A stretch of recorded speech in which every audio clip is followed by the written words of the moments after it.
ধন্যবাদ। আমি ধন্যবাদ জানাই বাচ্চু ভাই এবং এই মাজার কমিটি, আমার এলাকার মানুষ যারা। ভূগোলটা একটু লাগবে। আমি প্রত্যেক বছর যদি বেঁচে থাকি, আমি আপনাদের মানুষ আছি। এবার হবিল ভাই আসছে, যদি আগামীতে আপনারা তাকে চান, আবার ইনশাল্লাহ এইভাবেই দাওয়াত করে নিয়ে আসবো।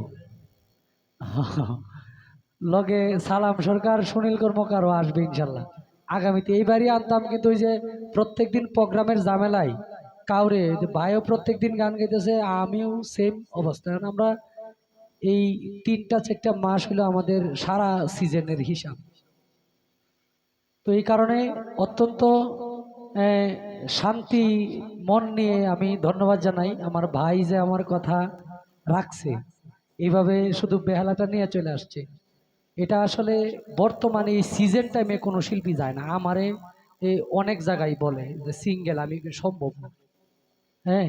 কিন্তু ভাই আমার এলাকার মানুষের ভালোবাসার টানে আমার দিক চেয়ে তো চলে আসছে, এটা ভাইয়ের প্রতি কৃতজ্ঞতা প্রকাশ করি।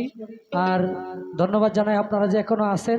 ইনশাল্লাহ আমি কথা দিচ্ছি, যদি বেঁচে থাকি, মালিক যদি কোনো আপদ বিপদে না রাখে, আমার সাথে অন্তত মাস দুয়েক আগে যেভাবে এইভাবে যোগাযোগ করছি, ঠিক এভাবে যোগাযোগ করলে আমি এই অনুষ্ঠানটা এইবার যেমনি করছি তার সাথে আরো সুন্দর আগামীতে হইতে পারে। যদি আমার গান গাওয়ার দরকার নাও লাগে, এখানে তারা শিল্পী সেট করবো, আমি আমার দায়িত্বে চেষ্টা করব আমার ইউনিয়নের মানুষ যেন ভালো 2টা শিল্পীর গান শুনতে পারে, চেষ্টা করব।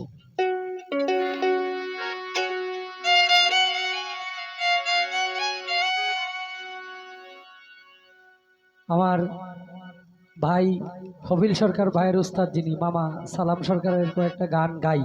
আমার বাচ্চা হয়তো গানের, সালাম সরকারের গানের অনেক ভক্ত আমাদের এদিকের মানুষ।